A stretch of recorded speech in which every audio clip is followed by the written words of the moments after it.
Orleans, a city located alongside the Mississippi River in the southeastern region of the United States of Louisiana. Serving as a major port, New Orleans is considered an economic and commercial hub for the border Gulf Coast region of the United States. New Orleans is world renowned for its distinct music, Creole cuisines, unique dialect, and its annual celebrations of festivities, most notable, Mardi Gras. The city has been described as the most unique in the United States, owing in large part to its cross-cultural, multilingual heritage. Additionally, New Orleans has increasingly been known as the Hollywood of the South due to its prominent role in the film industry and pop culture. On my journey of lending my hand and trying to help be a part of the Reconstruction of the American Indian history, I decided to take a trip to the city of New Orleans to meet with New Orleans native and American Indian Johnnie Aborigine.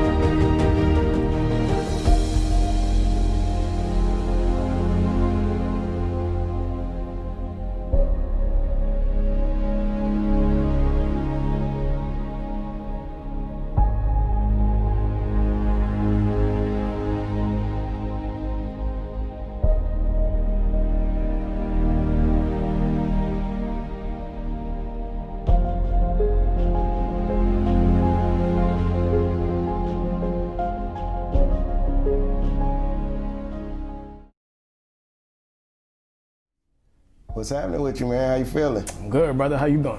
I'm doing great, man. Good. This is one of the things I wanted to put together as far as restructuring the history of the American Indian, and I know you are a big part of what we're doing with that. You know, Yes, so I definitely wanted to come down here to your city and sit with you, you know, and talk to you about who you are, you know, and what you got going on as far as being a part of restructuring this history. Right.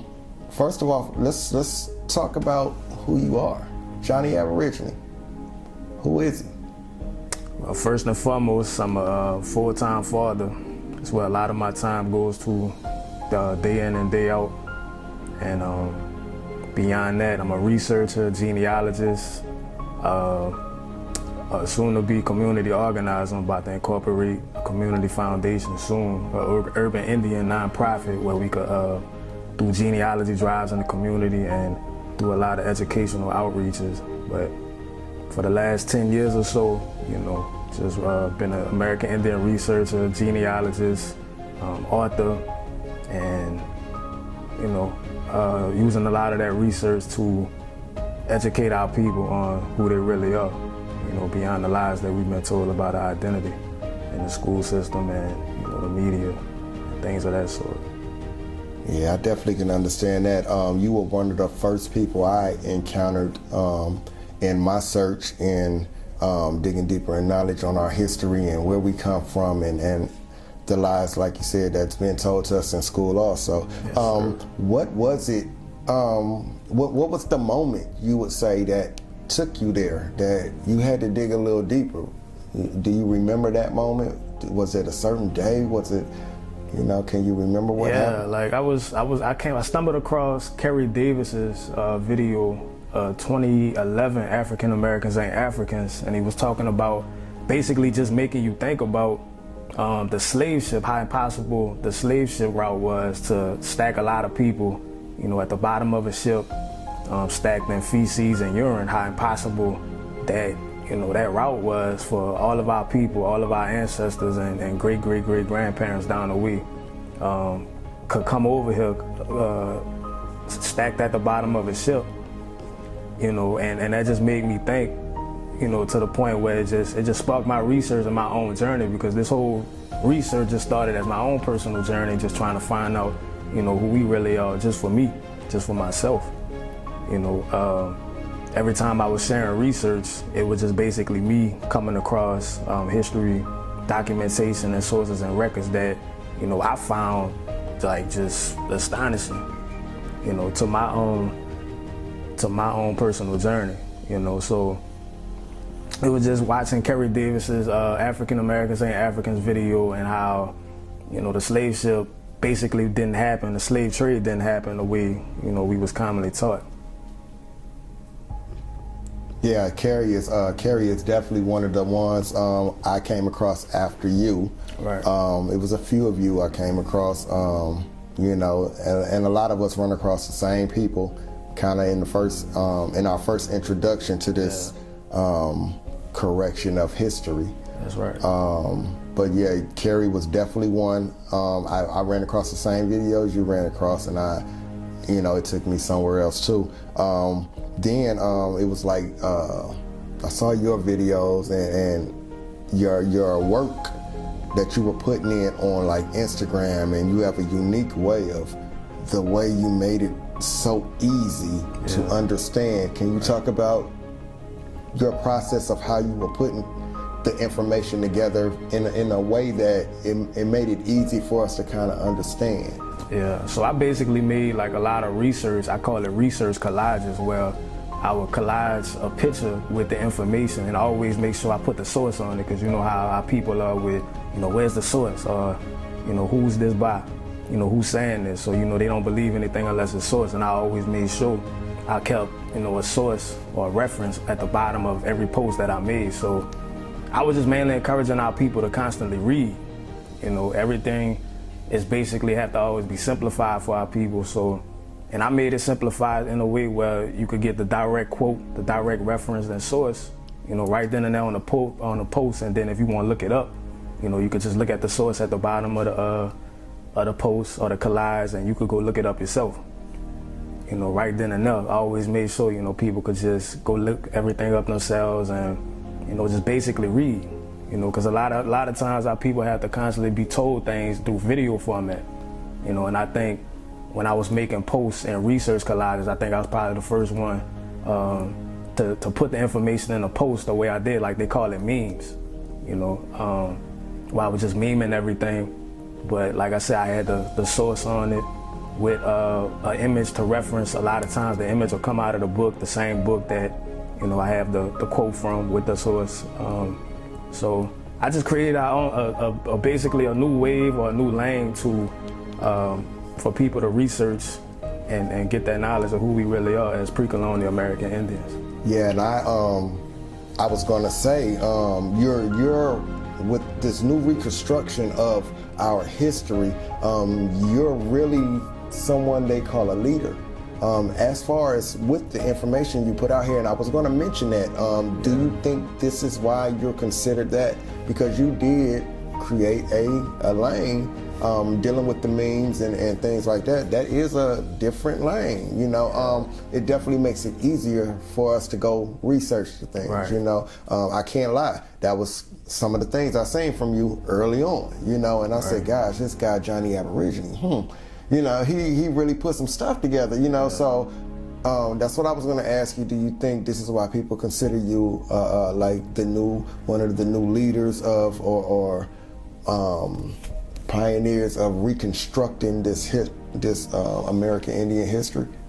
Yeah, I would think so, because of how unique it is, how very distinct, you know, the information is presented and put together. You know, while everyone else was basically making videos, you know, presenting information through speaking, I was basically the only one who was presenting the information through a post, you know, or a research collage, just collaging the information together and sharing it on Instagram. It started out originally on Google+. You know, before Google+ was shut down, Google+ was like an extension of YouTube. It was basically like the Instagram version of YouTube. And I started on that in early 2013, late 2012-ish, and then I took it over to Instagram, you know, and just basically sharing all the information on Instagram at a time where people was saying that they was Moors, and how they were saying the Moors are Aboriginal, just making everything about, you know, Moors or African-centered, Africans before Columbus, things of that nature, having a narrative spin into us being like colonizers or settlers without, you know, involving genealogy or just, you know, land ties of us just being, you know, pre-colonial American Indians or talking to this landmass. You know, it was just definitely a unique wave, you know, that took a life of its own. You know, I find it very interesting. You're a very young brother. You're young. And for you to be this interested and for you to be this helpful in putting out this new information, because, you know, there's a lot of us, like I'm older than you, Right. you know what I'm saying? And I didn't realize this information until running across a lot of your information. Phoenix Moon, Dane Calloway, Kerry Davis, Right. until I ran across this information and I said, whoa, wait a minute. This don't make sense. You know what I'm saying? Like, what they're saying is making a lot of sense. What we were taught in school didn't make a lot of sense now. Right, at all. You know, so I find it very interesting, and I definitely commend you, man, because you're very young. You know what I'm saying? And I always say it's going to be the youth who's going to lead us through this. You know what I'm saying? And you are definitely a part of the youth. You are definitely wow. I mean, just to see how in tune you are with this. Who are some of the people that influenced you? I know you mentioned Kerry Davis. Was it more family? Was it, did you find more influence after Kerry, maybe in the streets or anything, as far as digging into this, or? Yeah, definitely my own family. You know, having my genealogy passed down to me definitely sparked the journey. And I guess coming across Kerry's videos, that basically just put my oral genealogy passed down to me in proper perspective. You know, where I was told, well, our family are Indians, but I couldn't have the right mind of picturing, you know, how my ancestors or grandparents could be Indians, because we constantly have the image of, you know, the Siberian natives being so-called Native Americans. So definitely my own family, because I was always given my oral genealogy when I was young, you know, about our family lineage being Indians from southern Mississippi, from North Shore Lake Pontchartrain, the other side of the lake across New Orleans, and also Point Coupee, Louisiana, which is outside of Baton Rouge. So I was always told my oral genealogy, and it just basically just took, you know, somebody like Kerry Davis who could put the information or put the knowledge in proper perspective, you know, of who my family really truly is. And also 1000 Go Ahead, Ab the Legend. You know, those brothers put in a lot of good work off of YouTube, because we was basically Tyrone ST. I don't know if you're familiar with Tyrone. No, but the names you are mentioning, those were some of the other brothers I definitely ran across. Yes, that I did see, and great work. Great work. I'm not sure what they got going on now, but I wouldn't mind talking to those brothers either. Yeah, that was basically my early inspiration earlier, because we were sharing information together. They was doing it mainly just YouTube, and I was just doing it with the, you know, the literary research and the collages. But yeah, definitely those brothers, because we was basically the only people just sharing it at one time. Me, Tyrone ST, 1000 Go Ahead, and Ab the Legend, just sharing information, you know, in our own type of formats. Them being on YouTube, me being on Google Plus and Instagram. So yeah, they definitely inspire me and help, you know, keep going with keep digging, keep finding information. I think that's very great to see that you're not just, you know, stuck in on yourself, and you are actually acknowledging other people who are out here actually trying to help put in work too, because we have some out here who, you know, some people who out here who don't want to share that. Right, just make it all about themselves. You know, I want it to be all about me. I was here first. I've been here the longest, and you know, and to hear you, you know, acknowledge other people who are actually out here, you know, putting projects together and working. I think that's great, and I think that's what we're gonna definitely need to build and make this stuff happen. You know what I'm saying? That's right. Is there any projects you've done with anybody? As far as putting together, do you have any projects that you're doing? I'm writing, I have some books that I'm about to release soon. I have one that's available on my website now. It's a research guide of how to, you know, just correct your status after tracing your genealogy. Only after tracing genealogy, just a quick research guide of, you know, the process of correcting your status, how bloodline American Indians establish American Indian jurisdiction, and also the business side of those same bloodline American Indians setting up, you know, business entities as American Indians. So that's just a research guide on how that whole process go of establishing your lineage officially on a record, after tracing your genealogy. So I have about maybe 10 books that I'm writing, all together. Might be more than 10, when it's all said and done. So I have one available right now, establishing American Indian jurisdiction and land rights with American Indian genealogy. I have another one that's gonna follow up called American Indian Homeland Trust, reclaiming and possessing Indian lands. I have another one that I'm gonna drop also with the documented evidence of Black Americans or American Indians, and then it'll translate into the actual curriculum side of it. We're creating basically our own type of school literature, with this information, with all this documentation, putting it into flashcards. I have a coloring book that I already released called Today's Black Americans Are the First People of America, where it was basically all of the engravings, the historical paintings that showed us being the first people of America, encountered by all of the European explorers, all of those different type of historical paintings by Arnaldus Montanus, John Ogilvy, Theodore the Bride. It was about maybe 80 pages with 40 images and the outlines next to it. So I released that last year.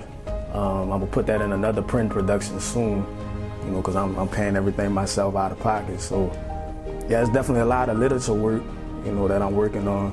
I also provide genealogy research services to people, since a lot of people ask me to, because I originally was just researching genealogy just for the documentation in my books. And then a lot of people basically requested me to research their genealogy for them.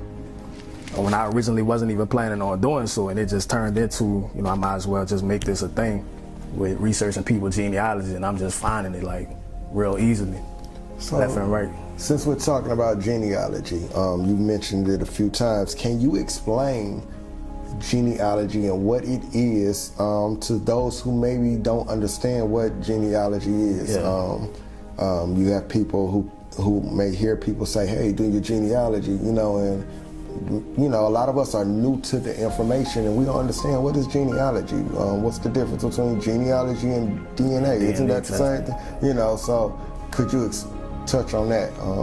What exactly is genealogy? Well, genealogy is your family lineage actually documented. It's basically your family tree, generation to generation, of who you are, who your ancestors are, tracing your grandparents generation by generation to find the origin of where your family come from. So it's just basically tracing your family ancestors generation by generation, whereas DNA testing is just taking basically a spit swab and telling you, where you descend from based on how they interpret your spit in the lab, how they interpret your saliva in the lab. DNA testing can't tell you exactly who your grandparents are, each generation. It can only tell you who you share DNA with based on their own interpretation of how they configure, the saliva or the DNA inside of their computer. And they always make disclaimers on the DNA test that they can only trace 0.0001% of your DNA, if that, if they actually doing anything with it, which they really probably just collecting it for the storage purposes to use against you. So basically genealogy is telling you the specific origins of your ancestors generation by generation, but instead DNA testing is only telling you what your saliva is configured as in the computer system. Right. I really wanted to definitely get with you and sit with you and shine some light on you and the work you're doing. Can you tell me how you feel about yourself as far as the impact you've made? Do you feel like you see the impact that you've made in our community? Actually, what do you wish to see come out of all of this? Yeah, I see it constantly with people sharing my information, things that I shared maybe 7 years ago, and I'm still seeing it today. Posts that I put out there in like maybe 2013 or 2014 still, circulating. I definitely want to take it further than just, online or social media.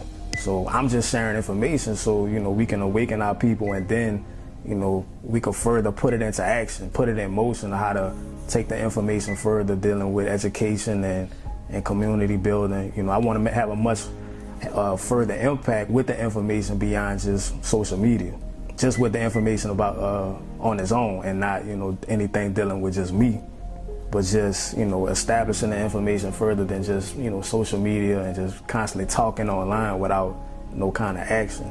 So I definitely want to take the impact further than just posting on Instagram or Facebook, any type of social media platforms.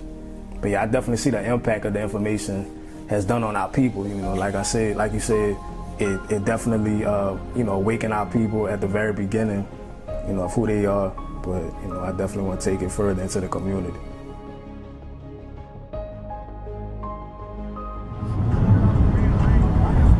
So we about to go to the east, New Orleans East. They call this like the New Orleans. That's where the heart of New Orleans is at now.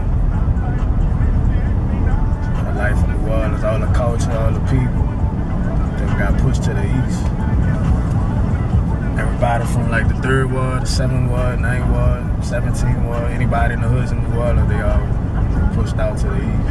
Gentrification, rent inflation, everybody in the east now.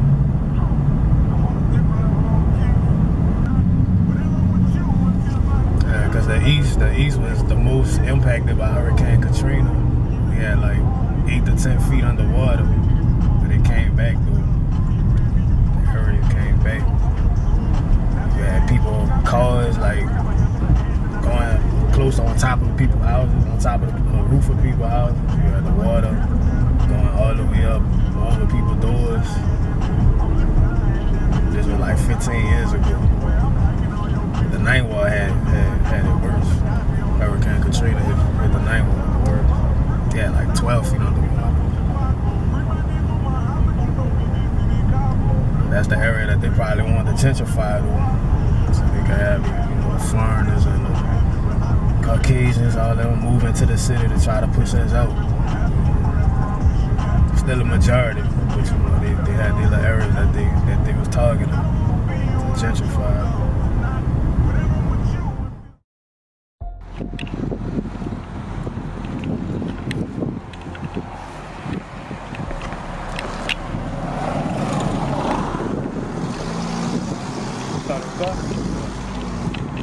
This is where I used to live at. That's where I grew up at. Like the first 15 years of my life. That's where I was always at. When they started right until Katrina came. You see all the other busted up apartments that they started, or really just left abandoned. They started tearing down like throughout the whole block and trying to renovate them into little townhouses. So yeah, like this whole area used to be filled up with apartments until Katrina came. Like a little mini project, just the hood. That's where I grew up at.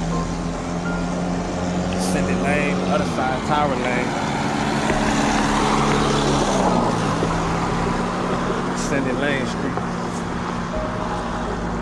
It's called Cindy Lane. The other side, Tower Lane. It's like the worst hood in New Orleans East.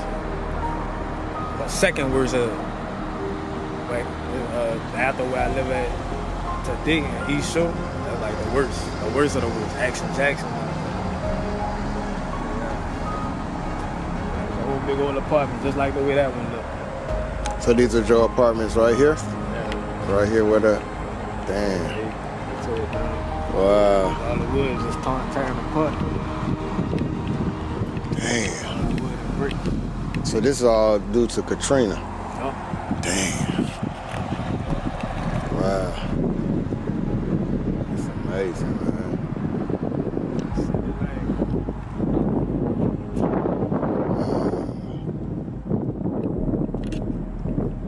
And we had like, New Orleans East had like 9 feet underwater from Katrina. 9 feet. The 9th Ward had it worse. They had like 10 to 15 feet way above their houses. Like going towards the second floor. The second floor of the apartment.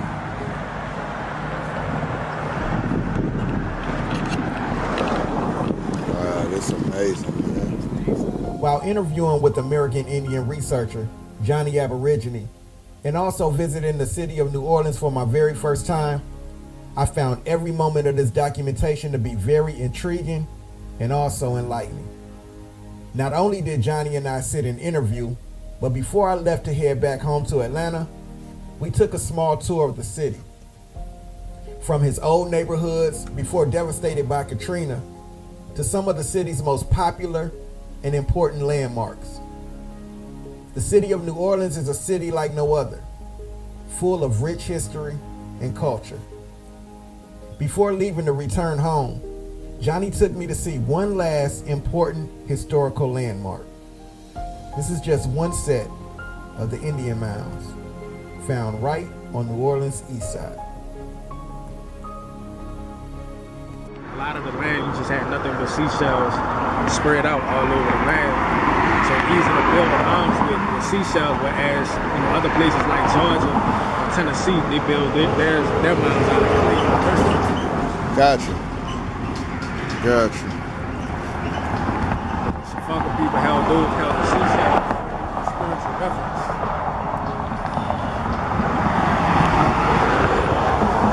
Wow.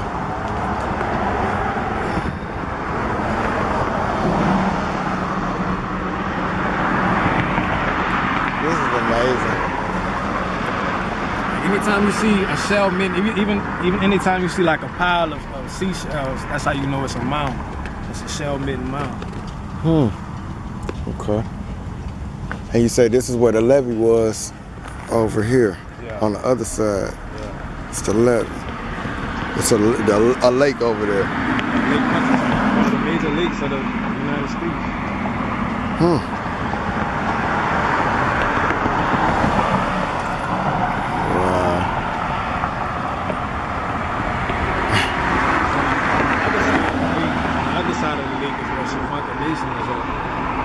Now? Today? Yeah. Still? They still live there today. That's where Chief was. It's a fucking nation live there. On the other side of the lake, it's Slidell. If you heard of Poverty Point, this is the oldest Poverty Point site in Louisiana, in New Orleans. This is, I believe, 2400 BC. The one in Monroe area is about 1800 BC. See where they don't have this part fenced off. They have the two mounds in front of the fence. So let's walk and see. So this is what we okay, so just this little hill right here are the mounds. Yeah. Oh wow. Right next to the two. Okay. These are settlement mounds where they buried the Indians, Choctaw Shafunka Indians buried, the dead, the chiefs, family members were buried underneath, and they had villages, they had Indian villages, set up around it. So this is why they got the fence going around. Right. It's a historical site. Oh wow. And this is also one.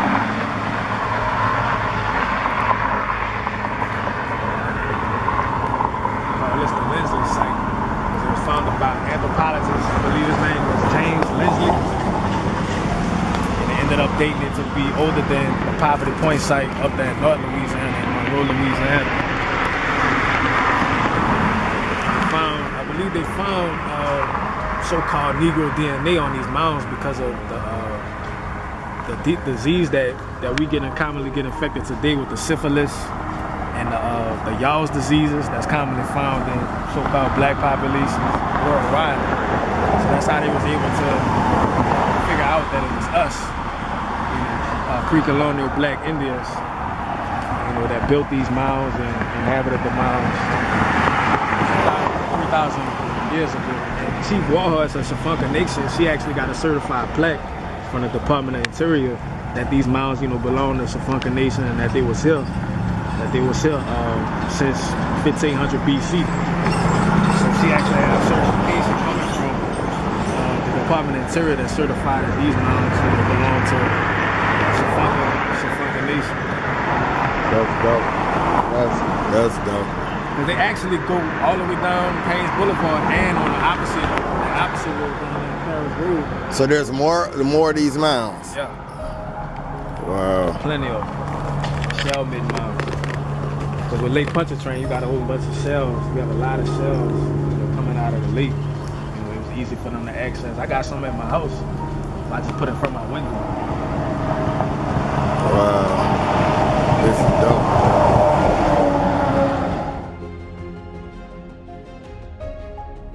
I had a chance to see you speak, and I actually met you for the first time at the No Grandma Killers tour down in Atlanta. Right. You were one of the speakers there, and could you touch on some of the things you spoke on for the people who didn't get a chance to see you there? You mentioned genealogy. Genealogy was definitely one of the things you did speak on there. Is there anything you would like to tell us about what you were talking about when you were there?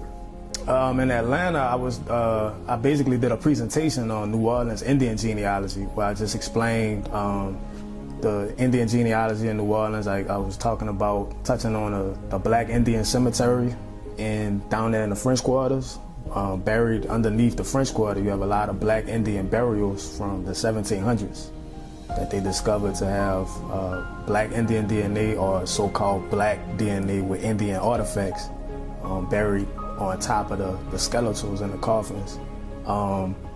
And just explaining, some of the American Indian family lines in New Orleans, and just encouraging genealogy, how important it is to trace your family genealogy. Using vital records, census records, birth certificates, death records, marital records, military records, the Indian census rolls, because that's the basis of forming your genealogy, because genealogy is a legal search where you use legal records to trace your ancestors generation by generation on census records and vital records, etc. And you repeat that same process when you're tracing genealogy, like we were just talking about. You start with your immediate grandparents, you run their names through the search, you gather your immediate grandparents' names, birth year, birthplace, and search for your immediate grandparents, find them on the census, 1920, 1930, 1940 census. You'll find them on the census with their parents while your immediate grandparents was a child. And so then once you identify your immediate grandparents' parents' names on that household census with your grandparents, you'll run your grandparents' names on the search. Your grandparents' parents' names on the search to find them on the census as a child with their parents.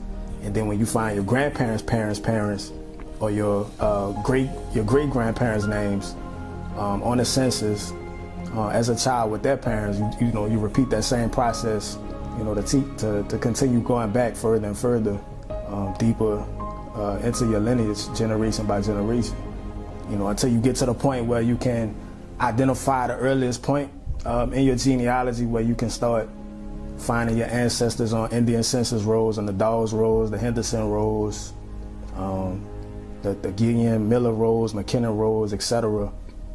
So just using legal documentation or legal records like the census records and vital records to trace your ancestors generation by generation is just basically what I was elaborating and emphasizing at the No Grandma Killers tour. Yeah, in Atlanta. So that was the presentation in Atlanta. With Texas, I was just like basically researching people's genealogies, just left and right. I was actually there for that also, and you guys were definitely going in at those tables and helping those people with their genealogy, man, which was amazing. Also, since we're here in New Orleans, right, and you're from New Orleans, right, can you just touch on kind of the history of the American Indian here in New Orleans, even the Mardi Gras Indians that we've been seeing? Can you explain all of this to us who are new to this? Yeah, the Mardi Gras Indians, they are basically masking Indians, or indigenous peoples who celebrate, who mask as the historical pre-colonial American Indians in New Orleans. It's like a cultural tradition in New Orleans with the masking Indians, as they call them, where they celebrate, American Indian culture in New Orleans with different chants, dancing, of course, the suits, the beadwork that they put on the suits. That's basically how they celebrate and revere, pre-colonial Black Indians in New Orleans. So sometimes people might confuse them to actually be real tribes, because of how just live and authentic that they are, but it's just a celebration of the culture in New Orleans. you know, we have historical Black Indian markers in New Orleans, other, like we was discussing with the cemetery of the pre-colonial Black Indian burials buried underneath the French Quarter, how they was finding there's not a lot of burials of Black Indians buried underneath the French Quarter when the guy was digging a pool in his backyard when he was kind of innovating his house, reconstructing it, and they found a coffin of Indians that was a part of the first cemetery in New Orleans called the St. Peter's Cemetery. I think in the year 1710, was it between 1710 and 1770? That was the first cemetery in New Orleans, and there was a lot of coffins of Black Indians, you know, that they was finding. They was finding so-called black DNA or that's crazy. Afro, you know how they classified it, but they had American Indian artifacts, wow, you know, buried on them. That's amazing, man. You know, like, I mean, that's definitely something I'm definitely going to go look into. Right. I think that's definitely something many of us need to go look into. This is what I'm talking about reconstructing our history, man. And I thank you for all the information that you are bringing forth, even at such a young age, man. This is amazing to me. It's amazing just sitting in here, just listening to the knowledge you have as being so young, man. You got a long way to go, man, and you know, you're definitely gonna, you know, make more of an impact that you already have, man. I definitely want to thank you for stopping through, man. We will have to pick up part 2 on this, man. You know, but let's get these people a taste of who Johnnie Aborigine is, man. You deserve it, man. And I definitely want to thank you for giving me the opportunity to come down here and sit with you, brother. No problem, but I really appreciate it. Really appreciate you putting this presentation together. Oh, no doubt, man. Anything you want to leave out with, man? Last words on you. I just want to tell the people, you know, encourage healing your family relationships. Obviously, trace your genealogy, but most importantly, heal your family relationships. You know, you can't look outside your family to unite with people that you don't know. When you have broken family relationships, you can't talk about what Black people, so-called Black people, need to do. Black people need to unite when you don't have any kind of experience with unifying your own family. You know, people constantly go on these different rants and seek attention online. We're talking about how Black people need to unite when you don't, you know, you're not even unified with your family. So I just think it's very important to encourage unifying with your cousins, your aunts, your brothers, people that you haven't spoken to, that you might have some ill feelings or not on good terms with. You know, that's just very important, because if you can't unify with your family, you can't expect to unify with nobody else. You know, your family is the only people you need to unify with. So yeah, man, that's definitely words of wisdom, man. I thank you once again, man. Everybody, this is Johnnie Aborigine, man. You know, one of the young brothers reconstructing this American Indian history, man. More gonna come from this brother, man. Yes, please understand that. Thank you for joining me, man. Chief Kelly checking out, man. Johnnie Aborigine, thanks for stopping through, brother.